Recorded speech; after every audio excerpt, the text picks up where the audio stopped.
Bonjour à tous et bienvenue pour ce nouvel épisode où je suis en compagnie de Geoffrey Cheminot. Alors, je vais faire une rapide introduction comme d'habitude, mais voilà, c'est pour vous dire un petit peu ce qu'il y a au programme. On a abordé plein de sujets, bien évidemment. Donc, on a parlé du parcours de Geoffrey, ça va vous permettre d'en savoir un peu plus sur lui. Durant cette conversation, on est arrivé sur la magie au restaurant, puisque Geoffrey a eu cette expérience-là. Et donc, du coup, on a échangé sur ce sujet-là par rapport à quel est le cadre en manger un restaurant, les situations qu'on peut rencontrer, bref, plein de sujets intéressants. Donc on a parlé de ça, on a parlé bien sûr de son travail, on a parlé également de la manière dont il réfléchit et dont il prend des notes, parce que Geoffrey, voilà, prend énormément de notes sur tout ce sur quoi il travaille, sur les idées qu'il peut avoir. Et donc voilà, il a un système de notes, il a partagé avec nous le système aussi qu'il utilise. Donc voilà, on a parlé de ce sujet-là, bien sûr aussi on a parlé du livre qui a été publié récemment où il parle d'une certaine technique et comment l'utiliser avec plein d'effets différents. Donc voilà, comment le livre est arrivé, grâce à son système de notes aussi, comment il a utilisé ces notes-là pour faire le livre. Bref, tous ces sujets-là, on les a abordés. Et donc voilà, on a discuté de pas mal de choses. Donc je vais vous laisser bien sûr découvrir et écouter cet épisode. J'espère que ça vous plaira. Pensez encore une fois à me faire des retours, à commenter, à mettre des pouces et également à vous abonner si tout cela vous intéresse. Je vous souhaite une bonne écoute et un bon visionnage et je vous dis à bientôt. Bonjour du coup Anthony. Du coup je suis Geoffrey, avec mon nom complet Geoffrey Cheminot. C'est là où ça commence à devenir plus compliqué à compter, mais j'ai 26 ans et je suis magicien de close-up, donc cartes, pièces, tout ce qu'on peut compter en close-up. Depuis, pareil, ça devient compliqué de compter, mais une petite vingtaine d'années maintenant du coup. Euh, et, euh, et voilà, enfin présentation succincte. Donc tu as commencé assez tôt, donc j'allais poser la question, ton parcours en magie, comment tu as découvert et... C'est pas très original, hein. Je pense que comme beaucoup, la petite boîte à Noël, je devais avoir 6 ans, 7 ans, ça je me souviens plus très bien. Même si j'ai eu bon, des quelques petites expériences magiques par-ci par-là de la famille qui faisaient disparaître des choses sous la table, bon, des prémices de lapping, mais c'est tout. Euh, Même si je pense que ça a dû jouer dans la balance, hein. Et, euh, et petit à petit, je pense qu'avec l'intérêt que j'avais dû montrer avec cette boîte pour enfants, j'ai eu deux, trois petites choses par-ci par-là qui sont arrivées les années suivantes un peu plus poussées, un Dynamic Coins, un FP. Bon, on sait tous qu'on commence par là, des balles mousse, tout ça. Et, euh, et puis un jour, j'ai eu très envie de prendre des cours. Sauf que j'étais trop jeune pour les cours, ça devait commencer à partir d'un certain âge et bon, ça rentrait pas dans les clous à l'époque et en tout cas là où je voulais prendre des cours. Et bon, j'ai pas beaucoup insisté parce que j'étais pas très insistant, mais je pense que le message est passé et quelques années plus tard, je prenais des cours du coup au Double Fond à Paris, donc avec Jean-Pierre Crispon. Et là j'avais 2009, donc j'avais 11 12 ans. Ouais. Et là, j'ai commencé vraiment du coup à m'y mettre sérieusement, donc de la technique de carte et de la technique de pièce aussi assez poussée. Et alors, je suis pas resté très très longtemps parce que alors, c'était des cours de temps en temps sur les semaines, enfin en fin de semaine. Dans mon souvenir, ça n'a pas duré extrêmement longtemps, juste assez pour me mettre Le le pied à virus. l'étrier. Et ouais, exact. Enfin, vraiment très très sérieusement sur la technique et tout ça. Donc pendant longtemps, j'ai été, on va dire, de l'école du Vivier. Donc je pense que j'ai potassé tout ce qu'il avait pu sortir à l'époque. Quelques trucs de Bernard Billis aussi, Ballarino, tous les DVD qui existaient, enfin qui sont sortis à peu près à cette époque-là de base de cartes de pièces. Euh, et puis, bah, j'ai pas lâché ensuite. Bah, je me suis renseigné. Et c'est aussi l'époque où j'ai commencé à aller voir des conférences, en fait, très très tôt. Ouais, parce que 2009, pareil, même année, je crois, ou 2010, je vais voir Ray Cosby au double fond. Et ça, c'était quand même une grosse claque quand on commence tout juste à vraiment faire des choses un peu sérieuses. Euh, et puis, bah, j'ai continué à aller au conf et puis à m'entraîner de mon côté. Et puis, bon, aujourd'hui, me voilà, quoi, avec plusieurs années de plus. Mais Ok. Alors, avant ouais. de prendre les cours, il n'y avait pas, du coup, ces DVD-là, enfin, ou des ressources magiques. Il y a un moment où... Si j'avais deux, trois DVD, alors si, je sais pas si je les ai là, c'est possible. J'avais acheté, bah alors là où j'ai acheté, là où j'avais eu mon FP, mes balles-mousses, mes premières balles-mousses et mes premiers accessoires, c'était sur un gars qui vendait sur les marchés de Noël et il vendait les DVD de JB. Donc super génial de JB. Enfin, je sais pas si tu vois ces Oui, DVD là. oui. Voilà. Et bon, donc j'avais ça comme DVD. J'avais aussi, si j'ai eu la boîte de Mirouf aussi avant. Euh, Oui, donc, Et ouais. ce qui m'amusait, moi, avec la boîte de Mirouf, c'était de refaire ce que lui, il avait mis comme... pas les effets qu'il expliquait, mais dans son menu, il y avait il faisait, on voyait ses mains faire des choses avec des cartes. Et ça m'amusait bien d'essayer juste de refaire ça parce que je trouvais ça plus fort que ce qu'il montrait dans le DVD. Euh, c'est marrant, je viens juste de m'en souvenir, donc je trouve ça marrant. Mais donc voilà, il y avait c'était des... ouais, aujourd'hui, je vois ça comme en fait des petites sources, mais avant d'attaquer le dur. Mais, euh, mais en effet, il y avait ces DVD-là avant. Euh, Oui, sur donc c'est vrai que je ouais, faisais tout ce qui est grand public, et après, t'as basculé dans, on va dire, dans le dans le spécialisé. Ouais, spécialisé, ouais. c'est Donc, ça. bah, je pense qu'on met un peu tout le monde, mais... Ouais, ouais, bah, c'est pour ça, hein, c'est pas un parcours qui va différer de beaucoup d'autres. Il est spécifique de certaines manières, mais Tu parles du fait de essayer de remonter, si c'était pas expliqué, ce qu'il y avait dans la vidéo. Est-ce que tu as eu tendance à faire ça? Parce que c'est intéressant aussi de remonter dans ces moments-là au début, plutôt qu'avoir que des explications. Comment tu travaillais à l'époque? bah, c'est marrant parce que, alors moi, je le fais toujours, hein. Euh, je le fais toujours, mais c'est un truc que en fait, j'ai quasiment toujours fait. Et pour l'anecdote, je devais être en CE1, donc j'avais 7 ans, 8 ans. Donc pareil, dans ces moments-là où je commençais à être intéressé. Et, euh, et donc, dans l'équipe de loisirs de mon école, donc ça devait être sur un des temps du midi, je pense. Et il y a un des animateurs qui me montre un truc avec des cartes. Alors, il n'était pas magicien, juste il connaissait ce truc-là, quoi. Et c'était juste un simple effet de carte ambitieuse. Donc, mais ça m'a éclaté la tête. Et je me suis demandé comment ça marchait. Donc bon, j'aurais pas la prétention de dire que la première chose que j'ai créée, c'était à cet âge-là, mais presque, parce que je cherchais vraiment à comment ça marche. Et alors, je suis sûr qu'il n'utilisait pas cette méthode-là, parce que c'est pas comme ça que ça marchait. Son effet, c'était que la carte remonte.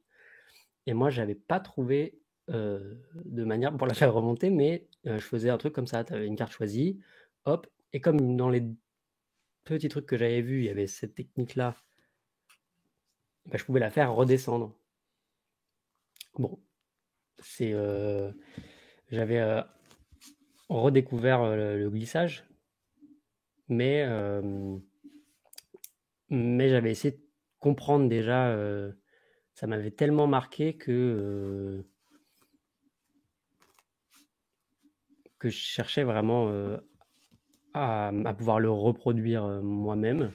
Je pense parce que j'avais aussi déjà un peu un background magique qui faisait que, ah bah quand même, j'ai envie de savoir. J'étais déjà plus un spectateur complètement lambda. Donc, euh, donc ça m'a suivi les années après où je regardais des vidéos, alors sur les débuts de YouTube aussi, du coup, avec certaines démonstrations, alors qui n'étaient pas postées par du coup les magiciens d'origine, donc, mais il y avait des démonstrations de certaines de Duvivier, il y avait du Bébel, il y avait du Aldo Colombini, et je me souviens avoir bon, remonté des trucs qui fonctionnaient très bien. J'étais un petit peu plus grand quand même. Euh, mais du coup, j'augmentais mon répertoire aussi comme ça, en essayant de remonter. Et puis bon, c'est ce qui m'a mis le pied à l'étrier ensuite pour me dire, ok, bah en fait, je peux aller un peu inventer mes propres trucs, quoi. Si je suis capable de trouver ceux des autres, faire en sorte que ça marche bien, bon. Non, mais c'est ça qui est bien dans le fait de remonter les choses, c'est cet exercice-là, en fait. Le mécanisme, bien comprendre. Moi, ça m'a fait rire parce que tu parles de ça. Par rapport à la LD, c'est pareil. J'ai eu la même chose. J'avais vu une vidéo. Je me suis dit, ah, ça, comment ça marche? Il y avait un indice. Alors, je sais pas pourquoi la personne avait fait ça. C'est que il faisait un effet de transposition, mais une des cartes, c'était un joker. Donc, enfin, ça m'a amené un petit peu sur la piste. Et c'est aussi un travail que je faisais de regarder toutes les vidéos. À un moment, même sur YouTube, je crois qu'il y en a certaines, elles y sont plus. Mais tu avais beaucoup, oui, de démonstrations ou voilà, d'anciennes Ouais. vidéos. Et c'est vrai que ce travail-là, ça permet d'avoir le réflexe de réfléchir, quoi. Et pas juste appliquer bêtement ce qu'on t'explique. Donc, ouais. Bah ouais, ouais. Puis je suis en train de me dire en fait qu'avec cette carte ambitieuse, là, j'avais pas de vidéo. C'est-à-dire, j'avais que, je me souvenais juste de ce qui se passait, quoi, de l'effet en fait. Et du coup, ça m'a forcé, du coup, déjà, à trouver une méthode qui n'était pas la même, ou qui pouvait être la même, mais qui l'était pas. Essentiellement, vu que ça marchait pas, j'avais pas trouvé la bonne méthode pour le faire aller dans le bon sens. Euh, mais mais c'est un truc que j'utilise du coup aujourd'hui et que bon, on voit un petit peu partout. Je l'ai pas inventé, c'est de lire une description magique et de trouver comment ça marche. Donc une des manières de lire un livre, Maven en parle très bien dans son dernier bouquin. Euh, mais bon, il y en a plein d'autres où le conseil est venu avant juste de lire la description. Et c'est un bon exercice, enfin un très très bon exercice parce qu'on n'a pas de. On peut interpréter aussi le visuel. Ce qu'on ne peut pas faire avec une vidéo, si on veut la reproduire, on va reproduire ce qu'on a vu. Euh, alors que c'est plus intéressant quand même d'interpréter bah, ce qu'on perçoit de la chose plutôt que ce qu'on voit clairement. Voilà. Et puis oui, tu mets aussi de ta vision de la magie dans le fait de comment faire cet effet-là. Et il n'y a pas de restriction en fait. T'as pas déjà d'idée de piste sur quel côté partir. Et donc c'est ça qui est intéressant. Et je pense que oui, ceux qui lisent des livres, quand on lit la description, même directement, on visualise peut-être la solution possible. On visualise peut-être une méthode et puis on visualise surtout, enfin, si on se met à se pencher sur une solution, on visualise une solution qui nous convient déjà plus ou moins. C'est-à-dire que qui correspond à notre bagage technique, parce qu'on peut pas, on va pas forcément tout de suite penser à une solution qu'on connaît pas. Donc moi qui connaissais pas la levée double, je pouvais pas inventer tout de suite la LD. Je devais voir avec ce que je connaissais et ce avec quoi j'étais déjà un peu à l'aise. Et du coup, il y a quelque chose d'assez intéressant avec ça, qui va avec le fait d'être naturel aussi dans sa technique, et donc euh, de faire des choses avec lesquelles ouais, on est à l'aise et qu'on maîtrise déjà. Et Voilà, c'est le petit point. ce qui est marrant sur des plus vieux livres aussi, parce que des fois ça peut être compliqué quand on commence par les livres, mais c'est de faire des choses ou une technique expliquée, mais pas comme il faudrait. Donc on tombe sur autre chose, ça aussi ça arrive, je pense, et c'est arrivé à pas mal de personnes. Donc, Bah, c'est arrivé, je pense à bah, presque tous les magiciens à un moment donné de faire une erreur sur une technique. Alors, soit ils se sont juste rendus compte que c'était une erreur parce que ça marchait pas, soit bah, ça a amené d'autres pistes. Et je trouve que c'est aussi pour ça que j'aime beaucoup le format livre, beaucoup plus que le format vidéo. Euh, Bah, c'est que ça laisse place un peu à l'interprétation et au fait que bah, en fait, on n'a pas tous les mêmes mains, on n'a pas tous la même habitude de manipuler les cartes. Et donc, comment bah, moi je vais interpréter ce mouvement, alors même s'il est décrit très précisément, en voyant, voir c'est bien parce qu'on peut voir le rythme, on peut potentiellement voir comment c'est intégré dans une routine, donc la mise direction, la position du corps, comment tous les autres paramètres jouent, mais quand c'est juste la mécanique d'une technique, euh, bah, je pense que le livre il suffit et il permet vraiment d'être bah, comment mes mains elles interprètent ce que j'y lis. Et ouais, ouais, je trouve que c'est assez important, plus que d'aller reproduire ce que les mains font, parce qu'en fait, on n'a pas les mêmes mains que le performeur qui est en face. Et souvent, on se retrouve à faire des techniques qui, bah, de la mauvaise manière, euh, c'est ce qui com- n'est pas hmm, forcément le mieux. c'est complémentaire, de toute façon, la vidéo et Oui. le livre. Avant de venir du coup sur ton livre à toi, je voulais te demander, donc tu as appris plus sérieusement, ensuite du coup tu as pu avoir tes propres idées et les mettre en place, mais je voulais venir, comment ça se passe pour présenter tes tours? À qui tu les présentais? Est-ce que ensuite tu as voulu faire des prestations? Je sais pas. Quel, euh, quel a été le chemin?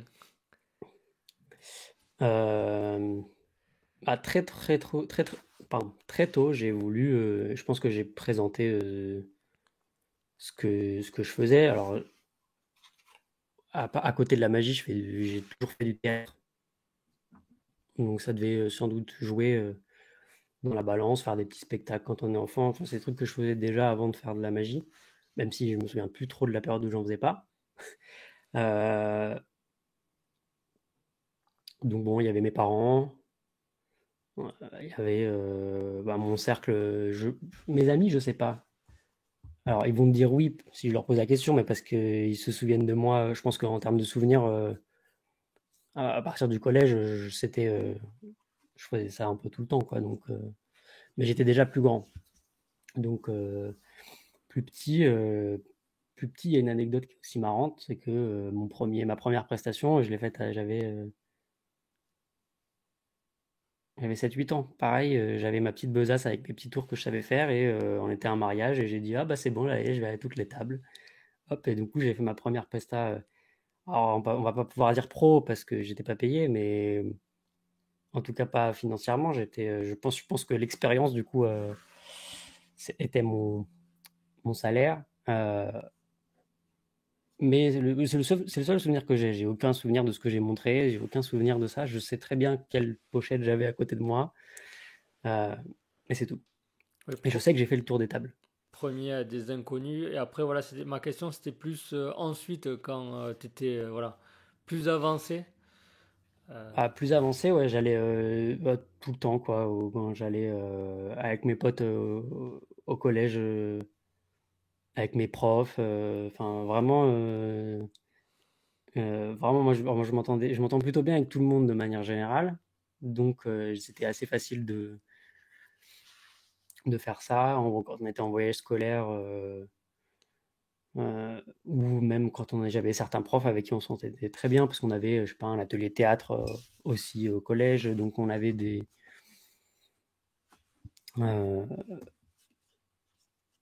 je sais pas, j'avais une proximité qui me permettait aussi ce genre de choses-là, avec mes surveillants, et puis ouais, au lycée, bon, bah, quand on est au café, quand on sort en soirée, j'ai pas eu trop de problèmes. En fait, comme je l'ai un peu toujours fait, j'ai pas eu cette appréhension euh, d'aller présenter les choses devant les gens. L'appréhension juste de peut-être montrer un truc que j'avais pas encore montré.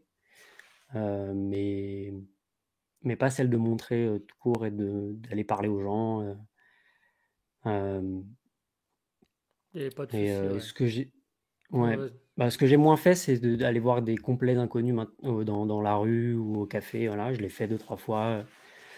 Euh, et après, quand on est plus grand, quand on est en train de boire une bière au bar, c'est plus simple parce que bon, la discussion peut se faire plus facilement que d'arriver tout de suite dans un bar et dire ok, je vais voir que les inconnus. Puis bon, bah, ça a amené petit à petit à ce que je commence à travailler en restaurant il y a quelques années maintenant. Et, euh, et j'ai fait 3 ans dans un restaurant en hebdomadaire, donc toutes les semaines. C'était enrichissant d'un point de vue expérience et on apprend beaucoup de choses sur le terrain, sur bah, qu'est-ce que les spectateurs regardent vraiment, qu'est-ce qu'ils retiennent aussi,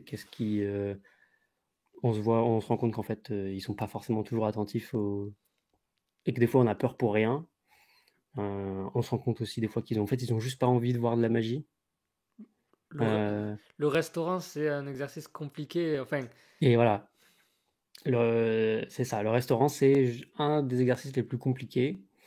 Et c'est arrivé à une période où je commençais moi à créer et du coup à vouloir tester mes choses à moi. Mais c'est pas le cas pour du tout.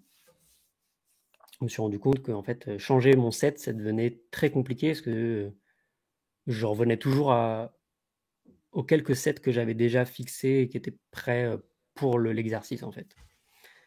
Donc je pouvais monter un nouveau set, mais celui-là, du coup, il devait plus bouger. Ou alors il devait s'ajuster parce qu'il était nouveau. Mais intégrer des nouvelles choses, ça devenait très compliqué et du coup, ça m'a vite j'ai le droit aux grossièretés, ça m'a vite fait oui. chier. Et du coup, bon. Puis comme ça s'est mal passé à la fin dans ce restaurant-là, j'ai décidé que bon, ça allait se finir et que j'allais pouvoir enfin avoir du temps du coup pour intégrer mes nouvelles choses à mon répertoire et pouvoir les présenter autrement. Et voilà, mais j'ai eu enfin voilà, l'expérience dans ce restaurant et quelques-uns d'autres, plus les prestats privés que ça m'a apporté. Bon bah ça a augmenté du coup les quantités de choses que j'ai pu montrer aux gens et du coup l'expérience dans le fait de présenter du coup aux autres dans un peu tous les contextes du coup. Euh, Ouais, le donc, restaurant, c'est compliqué parce que les gens sont pas là pour ça à la base. Il y a non. aussi plusieurs types de spectateurs. Il y a aussi ceux qui sont. Alors, ça dépend quel type de restaurant c'était, mais il y a aussi les habitués. Donc, il y a quand même une partie où tu peux te permettre de tester des choses parce que tu es obligé à chaque fois de te renouveler, puisqu'ils l'ont déjà vu. Bah, et bah c'était les tables. Alors moi c'est ça j'en garde un souvenir incroyable. C'est ces gens qui se sont dit ah bah tiens en fait il est là tous les samedis. Ok bon bah viens on réserve et ils prenaient une chaise en plus. Et quand j'arrivais à la table, enfin, il y a un jour, je me souviens, je suis arrivé et ils m'ont dit, bah, assieds-toi, on t'a pris un coca, hop, et tu viens avec nous. Et bon, alors j'avais d'autres tables à faire, mais je sais qu'avec cette table-là, je me suis permis, et parce que c'était aussi du coup un geste commercial en fait pour le restaurant, c'était de dire, ok, bon, bah, si je prends le temps avec cette table qui déjà a pris le temps enfin, c'est dit, ok, je reviens, et, euh, et j'ai cette attention-là, bah, en prenant le temps pour eux, ils reviendront. Donc j'ai pris vraiment le temps avec eux. Et j'ai découvert, enfin j'ai découvert, non, mais ça m'a fait réaliser une chose, c'est qu'en fait c'est ça la magie que j'aime. C'est ce contexte-là, en fait, c'est que on est assis, on discute, et même si la magie elle arrivait pas avant un bon moment, parce que bon bah viens assieds-toi et tout, hop, bon bois ton coca tranquillement, hop, et on commence à discuter, mais pas forcément de magie.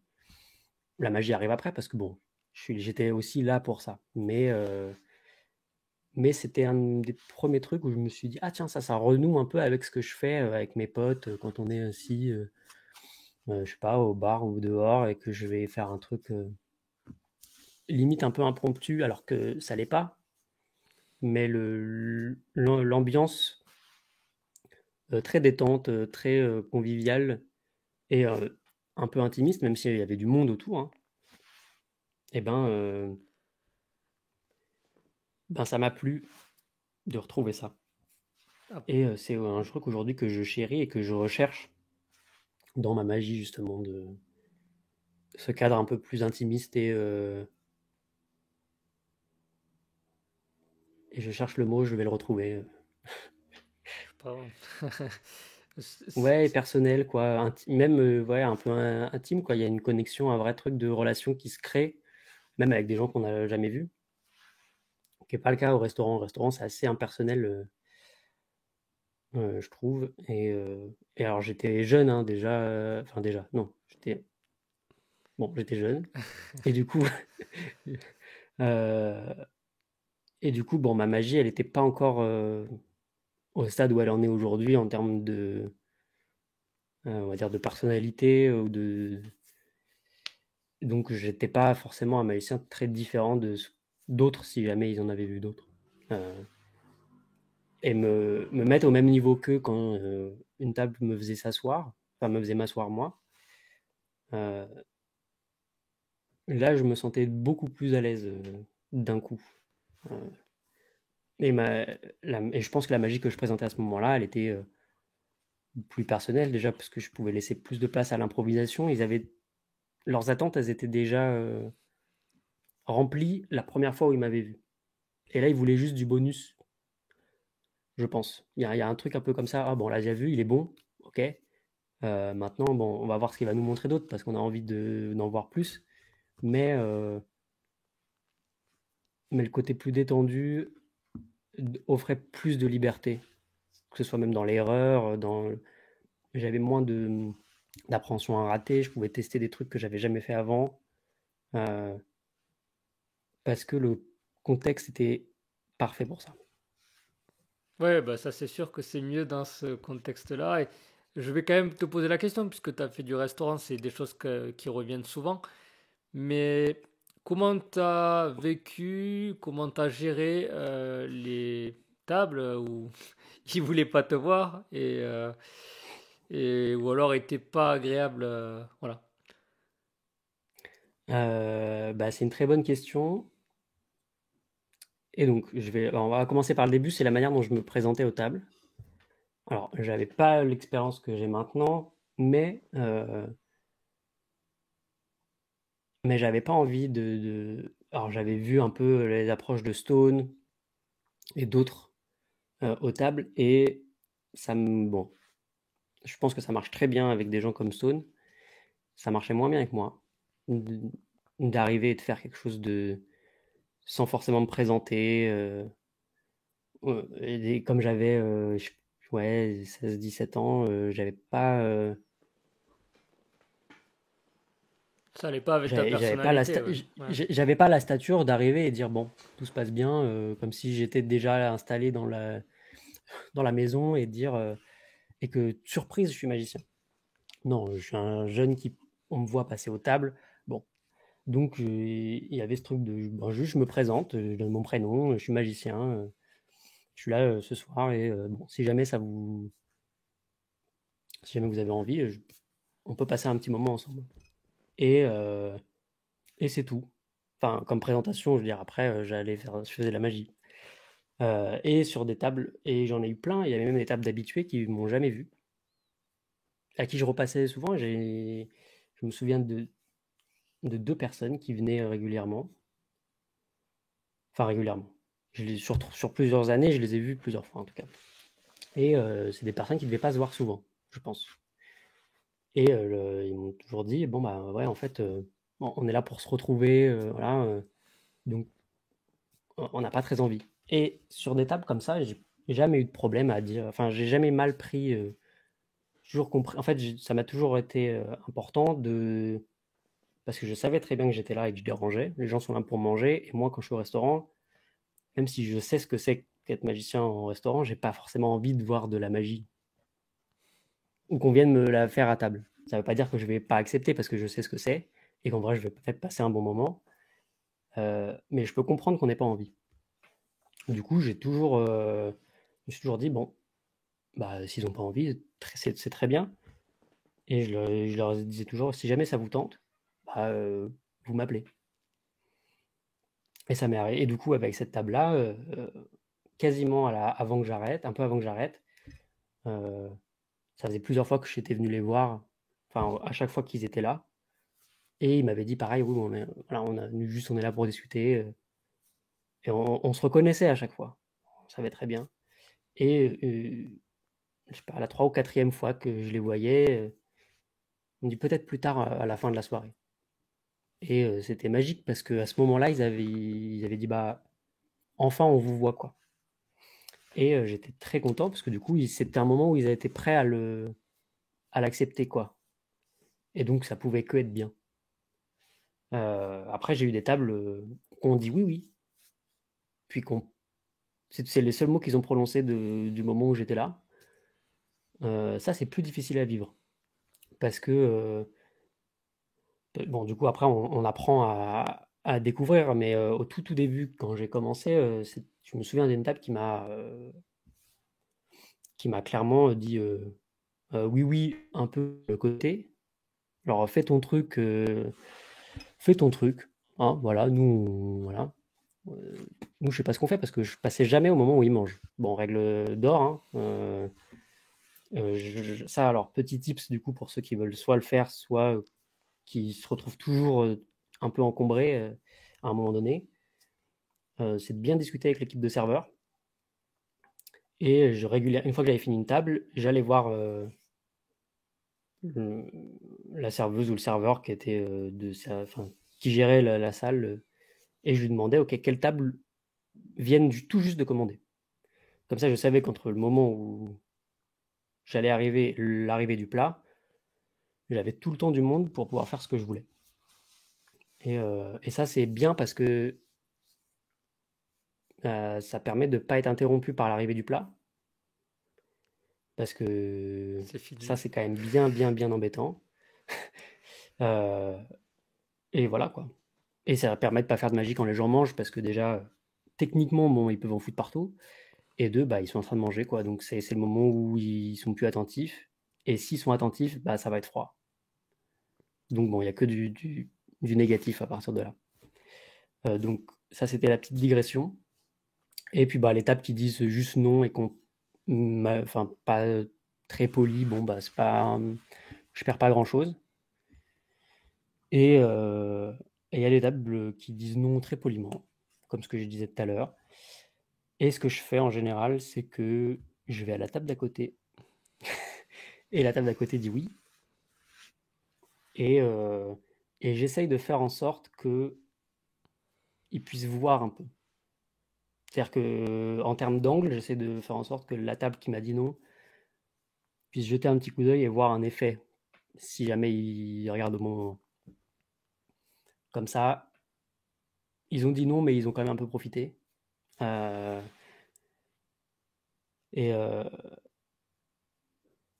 et voilà, ensuite, j'en Après, garde hmm. plutôt un bon souvenir en termes de tout ce qui est, euh, de tout ce que j'ai appris là-bas, hein. Ne serait-ce qu'aborder les gens, voilà, accepter le refus.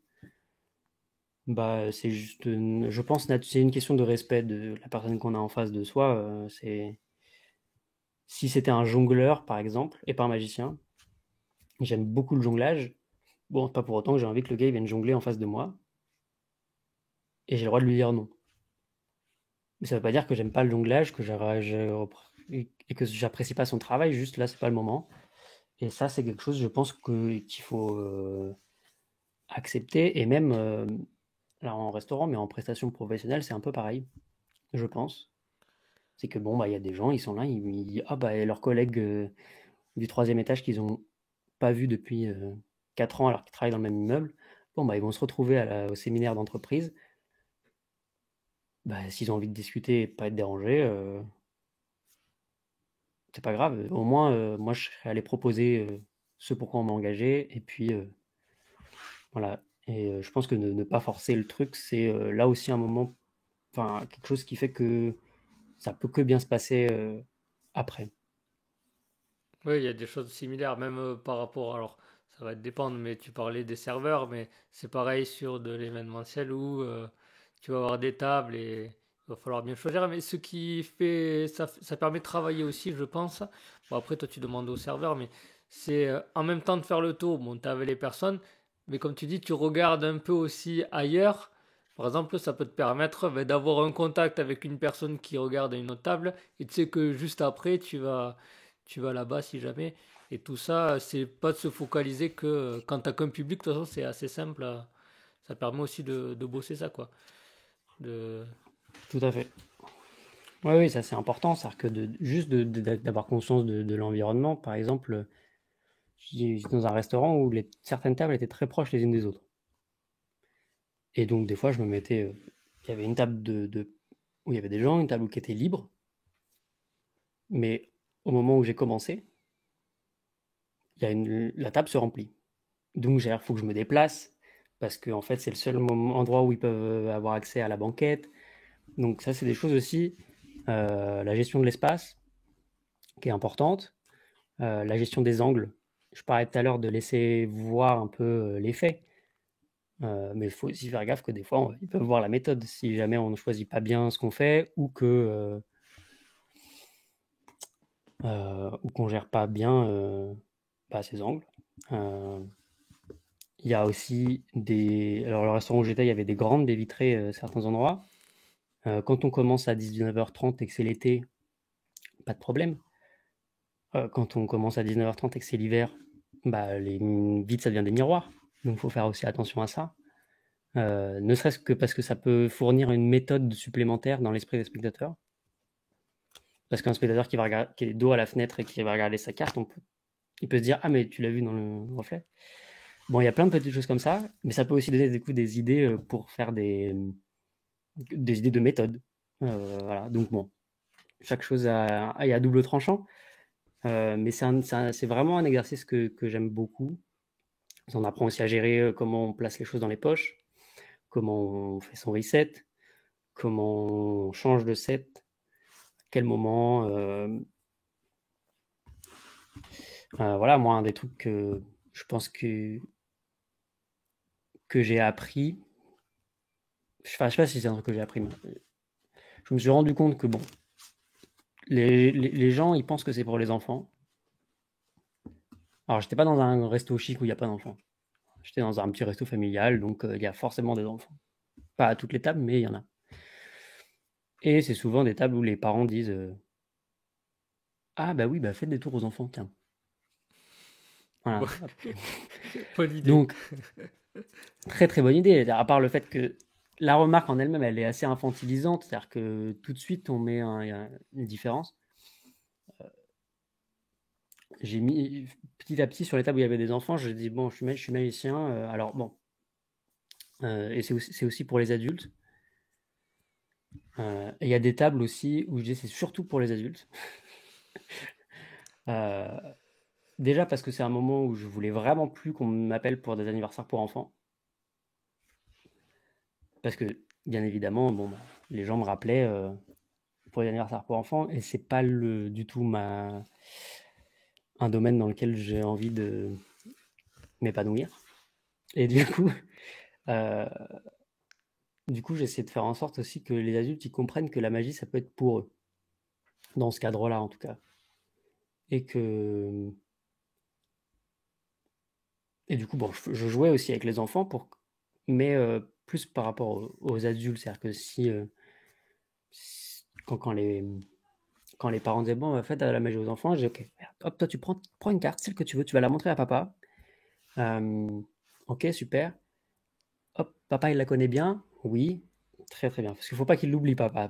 Et je faisais une transformation et où le père était beaucoup, enfin ça lui cassait la tronche plus qu'au gamin, parce que je voulais que le père il prenne ma carte pour si jamais il a un mariage ou un anniversaire d'un de ses amis, voilà.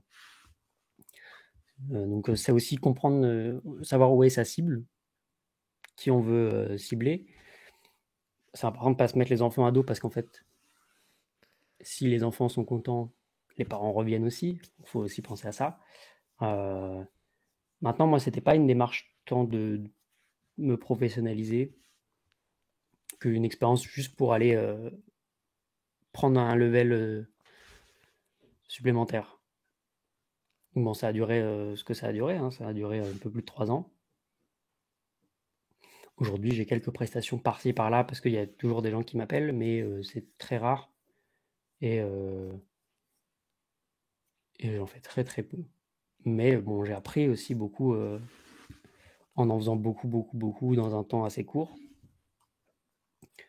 Mais voilà, s'il y a d'autres choses qui peuvent être reliées au restaurant, je pensais pas parler autant de temps du restaurant. Non, mais ça permet voilà, d'avoir conscience parce que du coup, tu aimes bien construire, penser les tours.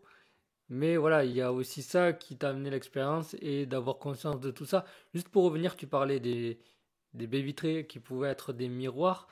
Je dis ça pour enfin, déjà parler, mais si jamais c'est intéressant, je parle à ceux qui écoutent, de se faire un carnet ou de faire des notes avec toutes les remarques des spectateurs qu'il peut y avoir et qui sont jamais pour pouvoir casser ces remarques ben, avant et éviter ces problèmes. Par exemple, pour la baie vitrée, dire prenez la carte, mais je me retournais ou ne la montrez pas ou regardez-la vraiment facilement, enfin discrètement pour pas que je puisse voir, ou les manches, etc.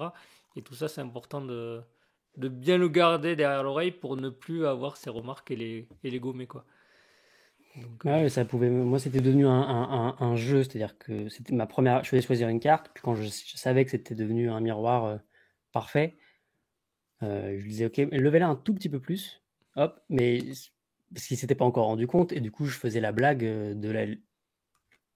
Et je trouve que ça peut rajouter un effet qui va tout de suite révéler, du coup, la supercherie. Pour dire, bon, faites attention, parce qu'on peut. Voilà, moi, mon but, c'est quand même d'exploiter un petit peu tout ce à quoi vous n'avez pas fait attention. Et bon, ça rajoutait un petit peu de jeu, c'était léger. Mais oui, très bonne idée. Le carnet, de toute façon, je pense que une des armes du magicien, c'est son. Enfin, je dis son. Ce sont ses carnets de notes, de manière générale, parce que c'est. Et que ce soit le téléphone, parce que c'est facile, on l'a tout le temps sur soi, ou un carnet de notes physique. Moi, j'ai tout, au cas où, là, j'ai mes post-it, j'ai mes carnets, j'ai mon téléphone.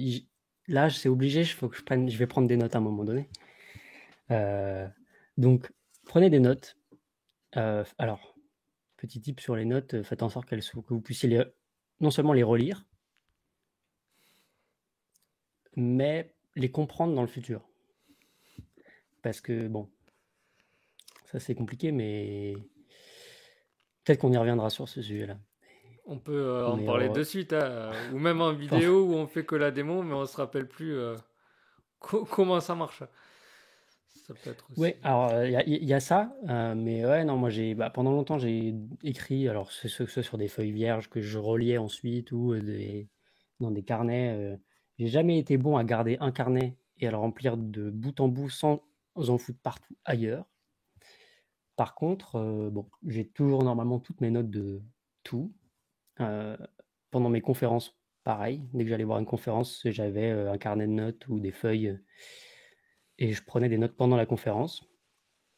Euh, pour la simple et bonne raison que les notes de conférence, c'est pas des notes de conférence.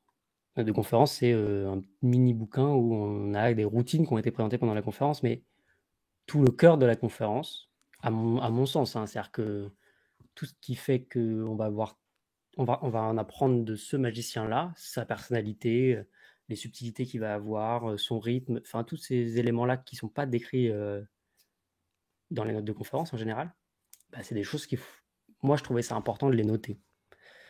Euh, Et puis parce que des fois, il y a des choses dans les conférences où c'est pas dans les notes de conférence. Du coup, eh ben, j'avais mes notes. Donc, je dis ça, si vous allez à des conférences, prenez des notes physiques. C'est un peu embêtant des fois parce que bon, bah, il faut suivre, faut noter, voilà. Mais je pense que c'est un très bon exercice.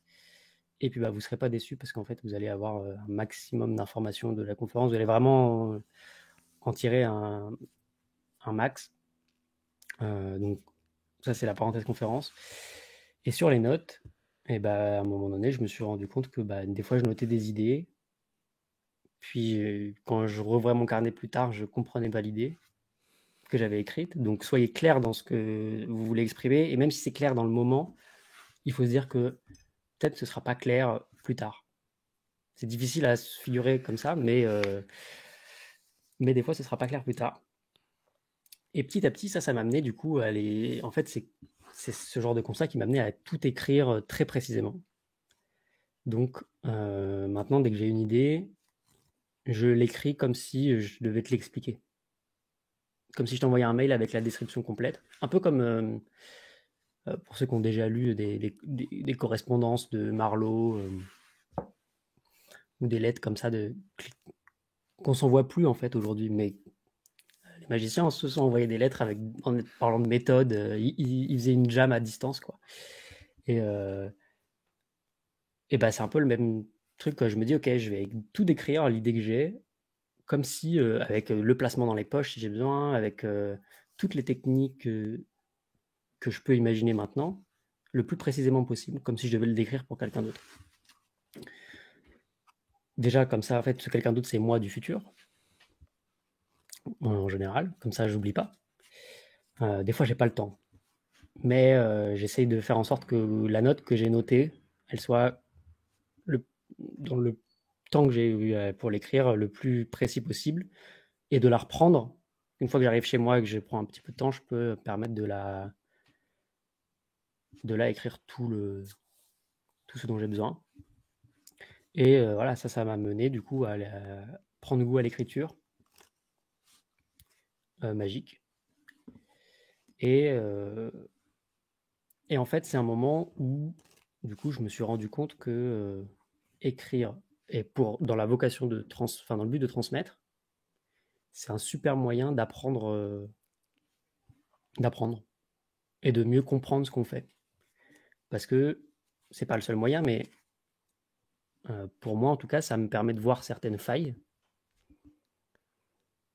d'un enchaînement technique, d'une présentation, et de les combler. Alors, si j'arrive pas à les décrire, pourquoi j'arrive pas à le décrire, quoi? C'est vrai ce qui, euh, ce qui se conçoit bien s'énonce clairement. Je crois que c'est ça un peu le dicton. Donc si ça ne s'énonce pas clairement, c'est soit je l'ai pas compris, soit je l'ai pas assez bien, c'est pas assez clair dans ma tête pour que je puisse le décrire. Et je trouve que du coup, moi, ça m'a forcé du coup à aller en profondeur dans mes techniques, dans mes routines aussi.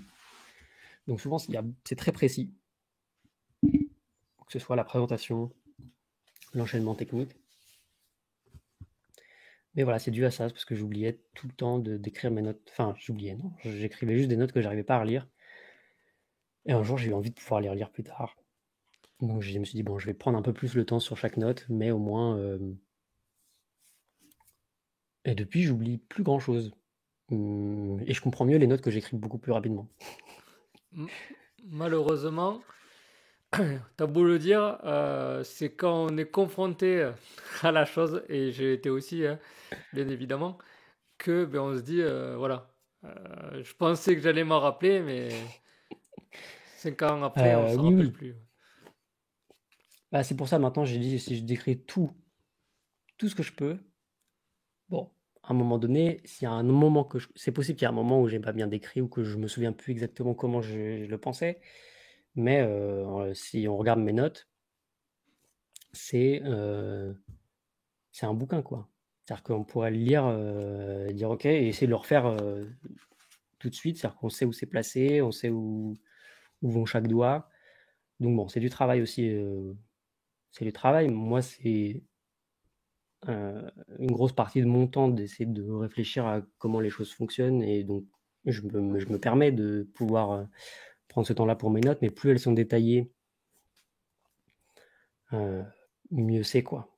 Voilà, c'est tout. C'est vraiment le conseil que, que je peux donner sur la prise de notes, au-delà du fait de prendre des notes. Parce que même si on s'en souvient pas, ça c'est aussi un autre point, si on se souvient plus exactement de ce qu'on a voulu dire, ça devient une nouvelle porte d'entrée vers une nouvelle idée potentielle. Donc, c'est pas complètement perdu. Euh, et, euh, et oui, prendre des notes, c'est assez inspirant. Des fois, on a juste l'impression d'aller dans des choses que d'autres gens ont écrites, quoi. Quand on se souvient plus de ce qu'on a écrit et tout, on redécouvre des choses. Euh, et du coup, ça fait ressurgir les idées et ça fait. Je Avant, cherche avant, mes mots, mais Après, ce que j'allais dire, et puis même si tu le lis, je dis pas moi, mais 2 ans ou 5 ans, toi, tu as continué, tu as peut-être pris un autre chemin où il y a d'autres clés qui sont là, et tu vas partir d'une base. Tu dis, ah, ça, c'est vrai que c'était pas mal, et je m'en rappelle, mais il faudrait l'affiner. Donc, ça reste quand même intéressant. Tu pars pas de zéro, il y a une base, donc c'est intéressant. euh, oui, puis c'est aussi un truc qui est important pour moi, c'est de garder une trace de mon parcours, donc de comment les choses évoluent. Donc là, je suis très bien. J'utilise un logiciel de prise de notes qui me permet de tout lier, de tout dater. Donc, je suis très très content avec ça. Euh, Quel est le nom? Comme ça, si jamais le il nom, est. c'est non, alors c'est Obsidian. Ok. Donc bon, c'est similaire à, je suppose, Evernote, OneNote, tout ce genre de logiciels qui permettent de faire de la prise de notes un peu, on va dire, intelligente, qui fonctionne sur des principes de deuxième cerveau, en fait, ou en tout cas, Obsidian fonctionne comme ça, et où les notes sont rangées et par dossier, et on peut faire des liens entre chacune des notes. On peut mettre des rétroliens. Par exemple, j'ai une note qui va s'appeler carte ambitieuse, par exemple, où je vais noter mes idées pour la carte ambitieuse. Puis je vais mettre chaque idée. Ah, cette idée-là, ok, ça a donné naissance à une routine, donc je vais donner le nom de la routine. Je peux cliquer dessus, un peu comme un lien hypertexte, quoi. Cliquer dessus et aller sur la fiche qui ouvre ma routine en question, mais qui va, elle, avoir, je sais pas, des notes dessus avec des liens vers des techniques ou vers des principes ou vers des lectures. Et tout est connecté, en fait. Un peu comme dans notre cerveau, quand on pense à un truc, puis un autre, puis un autre. Euh, et le logiciel est fait comme ça. Donc on peut tout retrouver un peu par capillarité, quoi. Plus que par arborescence dans des dossiers. Parce qu'on est au-delà juste même du dossier, quelque chose peut être relié à plein d'autres choses, que ce soit des plus petits trucs ou des trucs plus grands.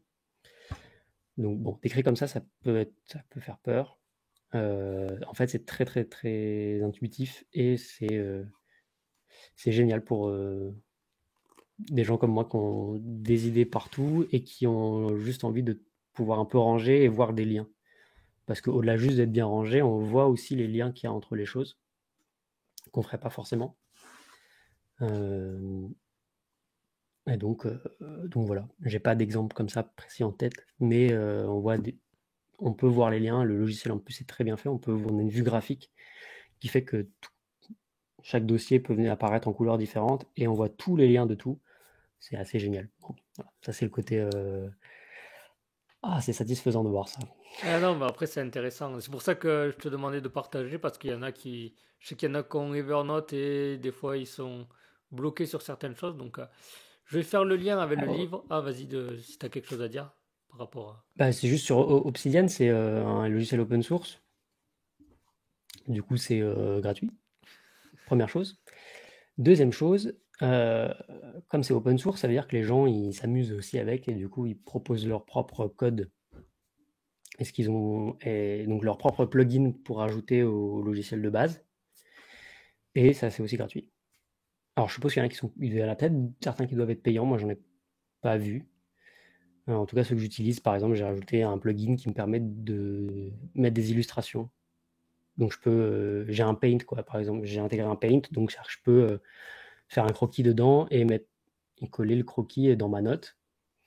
Je peux, et ça peut être plein de trucs, juste ne serait-ce que changer la couleur de son interface, peut être agréable. Voilà, la mienne elle est toute sombre parce que j'aime bien travailler quand il fait nuit et du coup ça me fait moins mal aux yeux.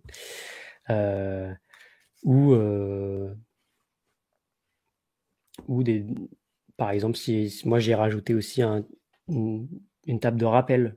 Par exemple, je suis en train de travailler sur telle et telle technique, boum, et du coup sur ma table de rappel, il y a boss telle technique. Bon, du coup, je vais me faire une session sur la technique en question ou sur telle routine, il faut revoir ça. voilà, ou les choses à tester, bref. Et donc ça, il y a plein, plein, plein de possibilités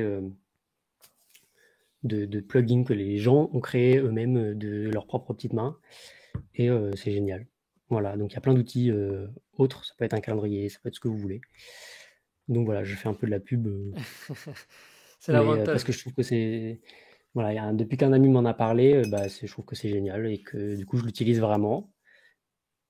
Je vais pas en faire de la pub quand je l'utilise pas, mais c'est un truc que j'utilise vraiment tous les jours. Donc C'est l'avantage voilà. de l'open source. Du coup, je vais faire le lien avec le livre, parce que tu parlais des notes. Ouais. Est-ce que par rapport au livre, tu as juste eu à prendre des notes sur un thème et tu avais pratiquement, on va dire, une très bonne partie qui était déjà. On va dire que c'est un peu ça qui s'est passé. C'est un peu plus complexe, mais c'est ça qui s'est passé. Sauf que en fait, j'ai pas écrit d'abord un livre, j'ai écrit des notes. C'est vraiment claque, c'est parti. Un peu comme tous les bouquins, je pense. Euh, je travaillais sur une routine de Das of Zinzer, hein, donc 4 As, il y en a un qui se retourne magiquement, et il correspond à la couleur de la carte qui est pensée. Puis on retourne, c'est la carte pensée, et au milieu du jeu, il y a l'As. Voilà. Donc c'est une transposition un peu étrange. Et je cherchais des méthodes, je voulais le truc le plus clean du monde. On cherche toujours ça, hein, de toute façon, mais je voulais le truc le plus propre. Je monte mes As, il y en a un qui se retourne, j'étale le jeu, il y a une carte face en bas, je retourne le jeu, c'est la bonne. Et bon, je suis arrivé avec une solution, je me suis dit, ah ça c'est quand même top. Il y a un jeu de mots dans la phrase, comme ça on code un peu les choses. Euh, mais si vous savez le sujet du livre, c'est sur le saut de coupe en retournement, c'est pour ceux qui ne savent pas. Et donc bon, je trouve cette idée-là pour arriver à faire mon climax très propre. Et je me dis, ah tiens, c'est bon, je note. Bon, au final, c'est pas du tout une routine que je fais aujourd'hui. Je l'ai mise dans le livre pour l'histoire. Je l'ai retravaillée pour qu'elle soit plutôt bien, mais je l'avais pas trop. Mais du coup, je me suis mis à travailler la technique et j'ai fait exactement pareil. Je me suis dit, ok, bah, je vais décrire la technique pour que moi je puisse l'apprendre bien. Je vais me la décrire à moi-même comment je dois la faire. Puis bon, j'ai vu plein d'erreurs ou de choses qui ne marchaient pas.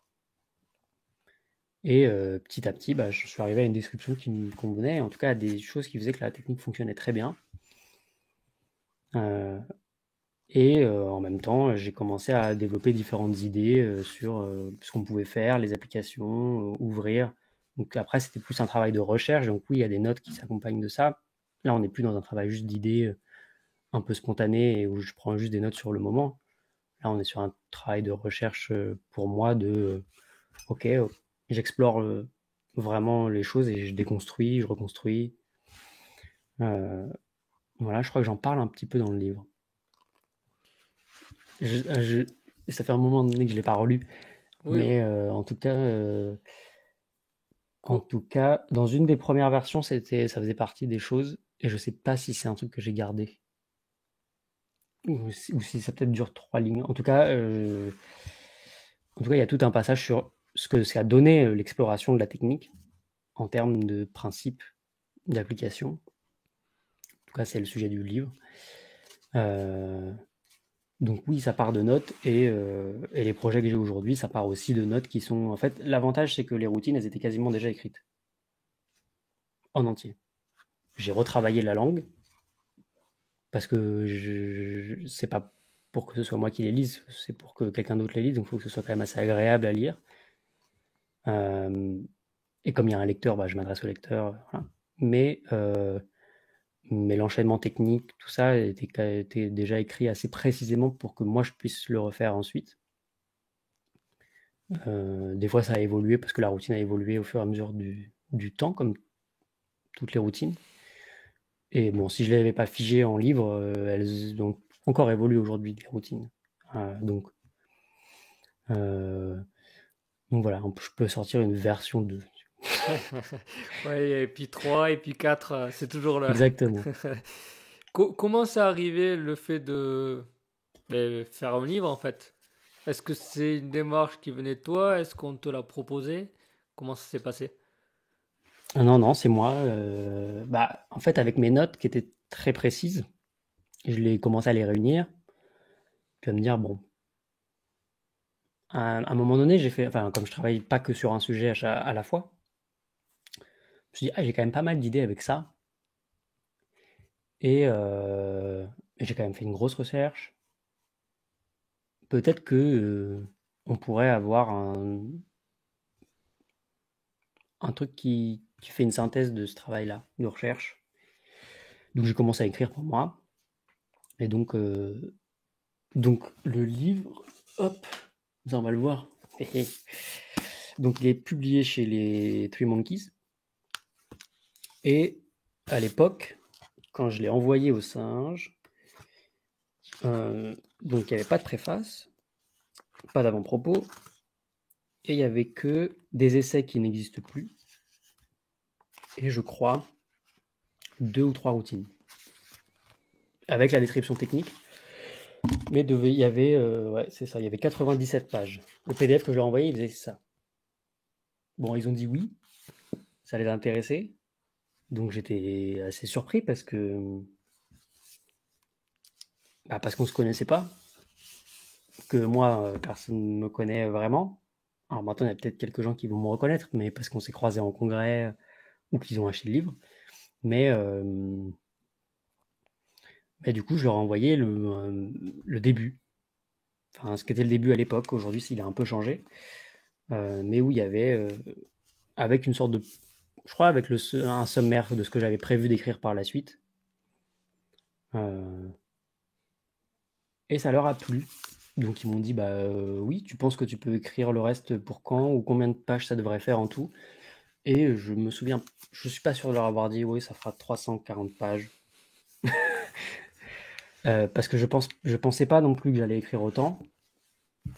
Euh, et à un moment donné, dans l'écriture, bon, ouais, il faut s'arrêter. Sinon, j'y serai encore. Et alors oui, il ferait peut-être 600 pages aujourd'hui avec plein d'autres idées, voilà. Ça, c'est un des deuils qu'on doit faire quand on écrit et qu'on veut publier des choses. Mais du coup, je pensais pas qu'il y aurait autant de choses. Euh, mais je suis content qu'il y ait autant de choses dedans. Déjà parce que du coup, même s'il a un sujet central, c'est une excuse en fait pour parler de plein d'autres choses, pour parler de la technique en général, pour parler de faire beaucoup de choses avec pas grand chose, un certain minimalisme qu'on peut voir aussi visuellement aussi. Ça, c'était important pour moi que le visuel soit simple, élégant et puis bah, juste il est agréable à lire quoi le livre. J'espère. Dites-moi. Euh, et puis euh, et puis oui, ils ont accepté quoi. Enfin, j'en reviens un peu pas moi de que. Faudrait que je retrouve le premier manuscrit et que je le relise pour me dire ok sur quoi ils ont accepté. Mais mais c'était quand même un gros pari, je pense pour eux, comme pour moi un peu de commencer non seulement avec un livre. Moi j'ai juste tenté ma chance, j'ai envoyé 97 pages. Bon, au pire on me disait non. Maintenant, j'aurais pu commencer en faisant, j'avais pas sorti de vidéo ou quoi que ce soit. Je me suis dit bon en fait bon, moi j'aime bien écrire. Puis j'aime les livres de magie surtout. Donc si le premier projet que je peux sortir c'est un livre de magie, top. Donc j'ai de la chance, c'est ça qui s'est passé. Puis on a fait en sorte qu'il soit le mieux possible. Mais vraiment sortir un livre de quelqu'un qu'on ne connaît pas et sur un sujet très niche, ou qui semble très niche en tout cas, euh, qui est le saut de coupe de manière générale, sachant qu'il y a beaucoup de magiciens qui ont déjà fait le deuil du saut de coupe en disant moi je touche pas à cette technique, ça sert à rien. Euh, même si, bon, bah, il se trompe, parce que je pense qu'il n'y a pas une technique qu'il faut vraiment jeter, parce qu'il y a toujours des choses derrière. Ben, là, même si on n'a pas envie de le faire, la technique, on peut faire d'autres trucs. On peut appliquer les principes qui sont dedans avec d'autres choses. Et ça me permettait du coup d'avoir un sujet précis qui évoque tout le reste.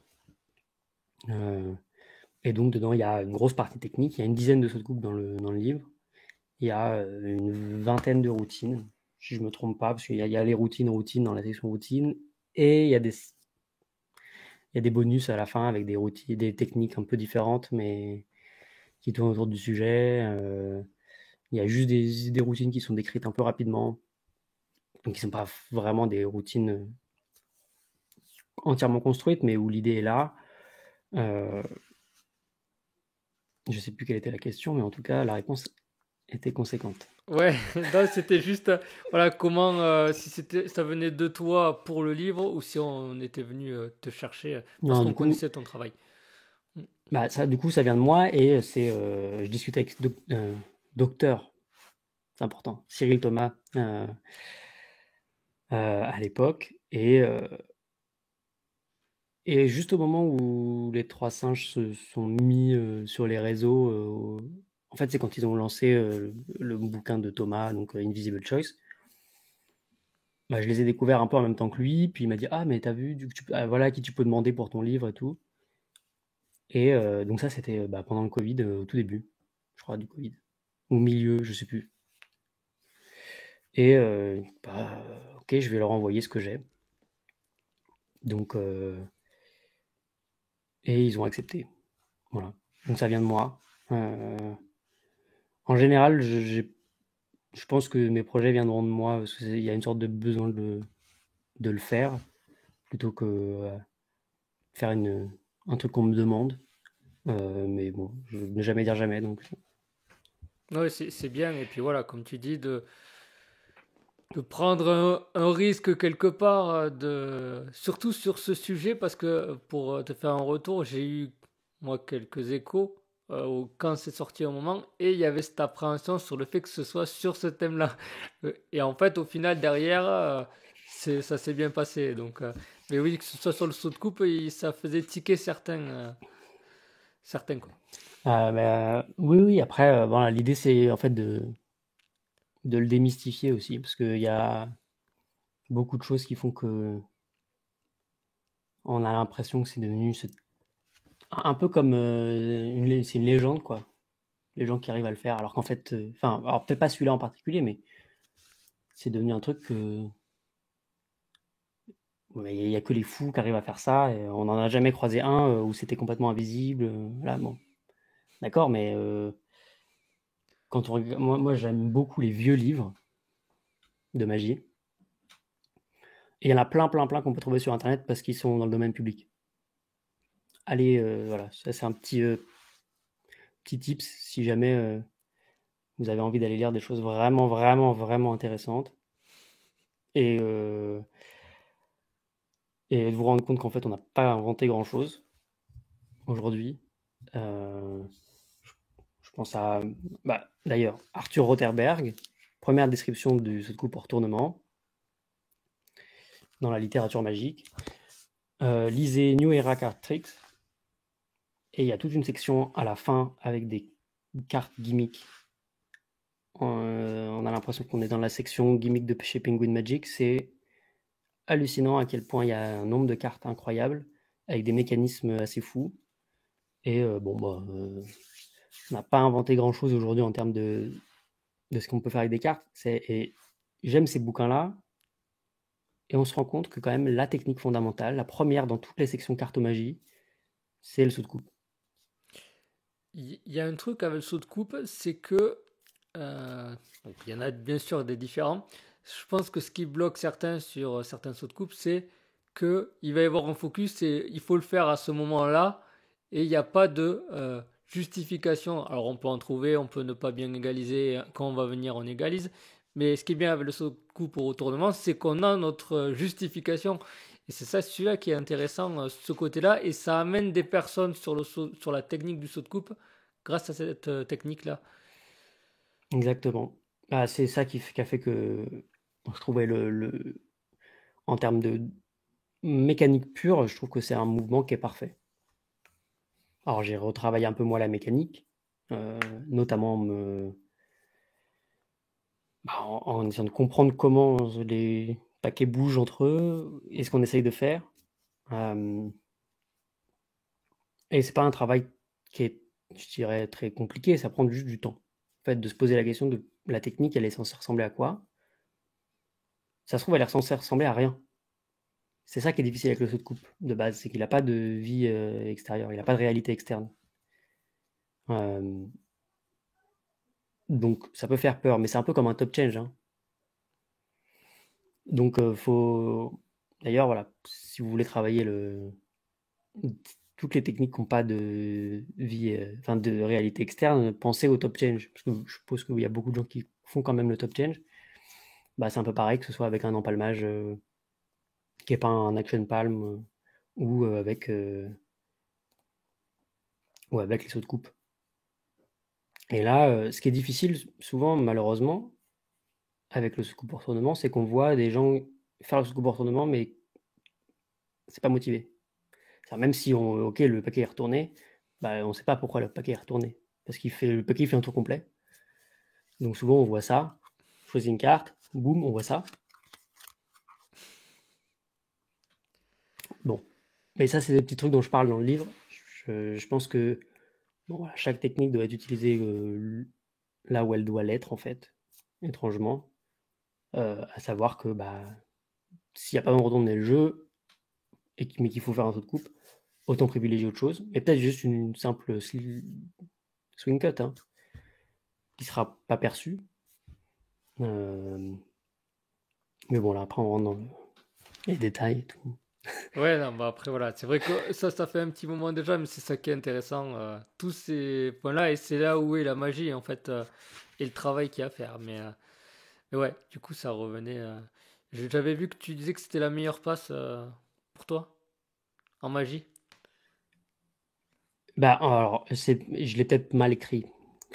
C'est pas que c'est la meilleure, c'est que je trouve que juste, c'est en termes de technique, la manière dont elle est construite et pensée, le principe même de cacher, en fait, de cacher le saut de coupe dans un mouvement qui est naturel, bah, je trouve que c'est parfait. Donc c'est un des meilleurs au sens où en fait il est déjà, il y a déjà une motivation qui existe, mais ça veut dire qu'il faut utiliser cette motivation et pas la faire n'importe comment. Euh, mais, mais je trouve que c'est un des plus simples, c'est un des plus agréables en main. C'est une des plus belles techniques pour moi. Maintenant, j'aime beaucoup le saut de coupe classique. Enfin, j'aime beaucoup les sauts de coupe, donc ça va être compliqué d'en choisir un que je préfère, mais bon, j'ai quand même écrit un livre autour, donc il doit y avoir des raisons. Mais je sais pas, j'ai dit ça où? Je sais pas, Dans je crois l'interview des peut-être. singes, peut-être. Peut-être, ouais. Quand j'ai préparé, j'ai vu ça, donc. Mais oui, il y a plein de Possible. techniques. Mais ce qui est intéressant, oui, c'est surtout sur les techniques que les. Enfin, après, on le fait quand on apprend, mais que la technique, on va pas l'utiliser parce qu'elle permet de mettre une carte à tel endroit. Mais c'est parce que dans ce qu'on va mettre et dans les justifications, telle technique est la bonne parce que dans la continuité, ça va être quasi invisible pour la personne qui regarde. Donc, Ouais, bon, c'est un travail très très complexe, hein, en fait, on se rend compte juste d'établir une routine et de voir comment les choses vont s'imbriquer, choisir les techniques, à quel moment on les place, etc. Et bon, je l'utilisais beaucoup, le coup pour tournement, quand je travaillais dessus. Je l'utilise toujours, je l'utilise juste beaucoup moins. Euh, Parce que du coup, je l'utilise avec parcimonie au moment, très très bon moment où il sera vraiment pas vu. Euh, et même pas suspecté de rien du tout, quoi que ce soit. Euh, mais en tout cas, ouais, il faut pas avoir peur, pas avoir peur des techniques en général. Les gens regardent pas. non, mais c'est ça en plus, c'est surtout ça. C'est que il y a des techniques comme le saut de coupe, l'empalmage, le top change. Il y a plein de questions. Moi, ça m'est arrivé en me disant, mais oui, j'ai dit de toute façon la meilleure solution, bon après sauf vraiment si on maîtrise pas trop, essayer de le tester pour voir en réalité quelle va être la réaction de la personne, quitte à le faire à quelqu'un de la famille si jamais c'est pas top. Mais il y a des personnes qui se mettent la pression alors que en fait, voilà, si ça passe très bien sur les gens, puisque si c'est bien présenté et au bon moment, mais voilà, il faut le sentir aussi, et du coup, faut pouvoir le faire pour comprendre et le faire, quoi, et pas avoir peur. Bah, Euh, un truc que je rebondis juste là-dessus, c'est qu'en fait, bah, je crois que je l'ai mis dans le livre. Un truc que je fais quand j'ai envie de m'entraîner sur une technique, et que ce soit n'importe quelle technique, hein, je la fais juste devant les gens, je sais pas, je leur fais choisir une carte, puis je fais un saut de coupe. Mais je l'ai pas pour contrôler leur carte, juste parce que je m'entraîne à juste la faire devant eux. Je veux pas qu'ils la voient, mais juste ils sont en train de faire autre chose, donc hop, je regarde j'essaie de jauger les moments où je peux juste la faire. Elle sert à rien la technique, d'accord. Mais pareil, je vais empalmer une carte, me poser, puis la remettre, juste parce que ça me permet de prendre confiance en la technique devant les gens. Et du coup, je vois bien que les gens, ils s'en fichent. Enfin, ils sont pas focus à ce moment-là. Et la différence qu'il peut y avoir, c'est que, ah bah, maintenant, je vais avoir besoin de la faire vraiment devant eux, et donc, coup, ils vont pas devoir voir. Bah, faut pas penser. Donc, l'exercice, il est bien pour ça. Parce que du coup, maintenant, bah oui, tu sais qu'ils regardent pas. Donc, faut essayer d'arriver à comprendre à quel moment ça devient plus à l'aise de faire telle ou telle technique. Mais en tout cas, faire les techniques pour rien, c'est un vrai bon passe-temps, déjà. C'est très amusant. Euh, et, euh, Ça permet d'avoir confiance quand et ce ouais, sera le c'est bon ça. moment, ouais. Bon, on Voilà. va pas tarder. Les projets pour la suite, qu'est-ce qu'il y a de prévu? Les projets pour la suite. Bah, les conférences bientôt. Une conférence en avril au Private Magic Days. Euh, voilà, il y a des super magiciens qui y seront. Donc Red Nist, Lucas Pers et Yann Frisch. Voilà. Et j'y serai, on pourra se croiser s'il y en a qui ont leur place. Je sais pas si tu. Ce que je disais Voilà. à Thomas et j'étais avec Jonathan hier et que j'ai vu ta story en disant que s'il y avait plus de place. Donc, Ah oui. Ah non, cette ouais. année, ça a fait carton plein. Voilà. En 2 jours, il n'y avait plus de place. Mais donc, voilà, je serai au Private Magic Days en avril. Je serai sûrement au Salon des créateurs en avril aussi, à Troyes, le Salon international Create Illusion. Euh, une conférence, je sais pas, je peux en parler. Oui, oui, Je oui, sais pas oui. quand est-ce que tu vas sortir ça, mais du coup, avec le Cercle en juin. Donc là, c'est beaucoup. Voilà, je travaille sur les conférences. Et puis, peut-être qu'on me verra bientôt avec des. Alors, plus avec des cartes dans les mains, mais avec des pièces. Voilà. Mais j'en dis pas plus, parce que j'ai. Voilà, il y a des choses qui sont prêtes, il y en a d'autres qui le sont moins. Donc voilà, ça peut être rapidement comme dans plus longtemps. Je sais pas encore où ça en est. Ça, Donc, c'est en cours. donc ce sera la surprise. Et normalement, on a un carte pièce, puis j'ai un gimmick qui devrait sortir aussi. Ok.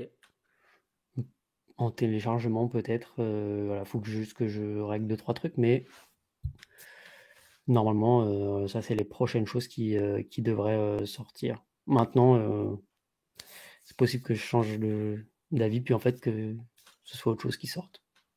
On verra. On verra, ouais. J'ai oublié une question. Je viens de la voir. Si jamais. Bah, Sur le. pose-la maintenant, hein. Savoir sur le processus créatif. Est-ce que Hmm. tu as quelque chose? Comment tu travailles? c'est pas fixe. C'est assez chaotique, mais est-ce que t'as des... Est-ce qu'il y a des précisions dans ta question ou est-ce Non, que c'est juste... c'est... Euh, je prends des notes beaucoup, je l'ai déjà dit, Oui. mais ça veut dire que en fait, tout fait des liens avec la magie, donc je sais pas, je vais voir. Alors ça peut être une performance magique et dire ah tiens sa phrase là, la phrase qu'il a dit c'est génial. Ok, je la note, boum, et entre le moment où j'ai noté la phrase, puis le moment où je vais revenir dessus, je vais avoir, je me dis ok, ça peut s'intégrer à quoi? Ah, on peut la développer, ça fait un script, mais ça serait le script de quoi? Ah tiens, j'ai ça, ça pourrait être. C'est super, j'ai pas de routine d'influence comme ça avec le spectateur. Ah bah du coup, on va essayer de trouver ça, puis du coup je vais essayer de trouver une méthode. Puis la méthode va s'affiner, peut-être que le script va changer, peut-être que je vais supprimer la première phrase qui était la phrase qui m'avait donné envie, parce que j'en ai trouvé une qui me va mieux. Peut-être qu'en fait c'est la seule phrase que je vais garder, je sais pas, ça va évoluer. Des fois ça peut être juste une envie, j'ai envie d'un challenge, quoi. J'ai envie d'avoir la carte au nombre la plus clean possible. Dans les mains, le spectateur peut mélanger les cartes, ok, comment je fais ça? Euh, et des fois c'est juste, ouais, j'expérimente. Ok, tiens, je vais prendre une carte. Euh, Ah, j'ai mon gimmick, mais tiens, j'ai un gimmick. Hmm. Comment je peux faire la même chose sans? Et donc, comment je peux transférer le visuel que, par exemple, peut m'apporter le gimmick en impromptu? Euh, et je pense qu'il y a un truc qui est important, c'est juste de jouer avec les objets. Euh, ouais, jouer avec les objets, voir leurs possibilités, comment on peut les positionner dans l'espace. Qu'est-ce que ça implique? Je fais tout bête, hein, mais si je coupe le jeu en 3 paquets, est-ce que je les mets en ligne? Est-ce que je les mets un peu décalés? Du coup, si je les tous décalés un peu tous, ça fait déjà un triangle. J'ai 3 points, ça fait un triangle. Ah, ok. Qu'est-ce que ça peut faire un triangle? Quel genre de relation peut y avoir? Et ça peut mener à une routine. Voilà, si je les mets en ligne, ça peut être plus intéressant. Euh, bon, c'est tout ce genre de choses-là que je fais un peu tout le temps. Mon cerveau, il s'arrête pas beaucoup là-dessus. D'où le besoin de prendre des notes tout le temps et de faire en sorte que ce soit un peu précis. Euh, mais et ensuite, je reviens sur mes notes il y a plusieurs années aussi. C'est un très bon moyen de créer. Mais donc, ça peut être tant le script qu'un contexte, une intrigue où je me dis, ah, ok, je veux faire ça dans ce contexte-là. Ou des fois, c'est une méthode où je me dis, ah, putain, elle est quand même super top cette méthode. Euh, Parce qu'en fait, elle permet plein de choses. Donc, c'est un peu ce que j'ai fait avec Turnover, hein. J'ai une partie de méthode, comment je développe autour. Euh, Mais bon, c'est pas que ça, hein, il y a aussi des routines où je me suis dit, ah bah finalement c'est ça, c'est la bonne solution, ce sera le saut de coupe.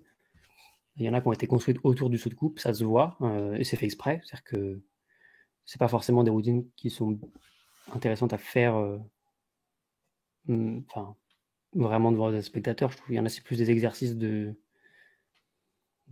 style aussi dans le livre. Et puis, euh, et puis voilà, mais globalement j'essaie quand même d'avoir une magie qui est la plus simple, directe, euh, et engageante possible. Ok. Donc ça va être mes moteurs et le reste. Disons que c'est les carrés de ma boîte et ensuite je m'amuse dedans la boîte. Ok. Pour terminer, est-ce qu'il y a quelque chose que tu veux dire, quelque chose que tu veux aborder? C'est, c'est le moment. Non, mais Je s'il n'y a sais rien. pas. Non? Bon, alors, C'est un peu intimidant, je sais pas. Si, alors faites attention, enfin juste réfléchissez aux techniques que vous utilisez, pourquoi vous les utilisez, pourquoi vous avez utilisé cette technique-là plutôt qu'une autre. Euh, Essayez de reconsidérer les techniques où vous vous dites, mais que ce soit saut de coupe ou pas saut de coupe, hein. Non, ça ne me va pas, ou ça sert à rien, ou c'est trop compliqué. Parce qu'en soi, c'est rarement très compliqué. Et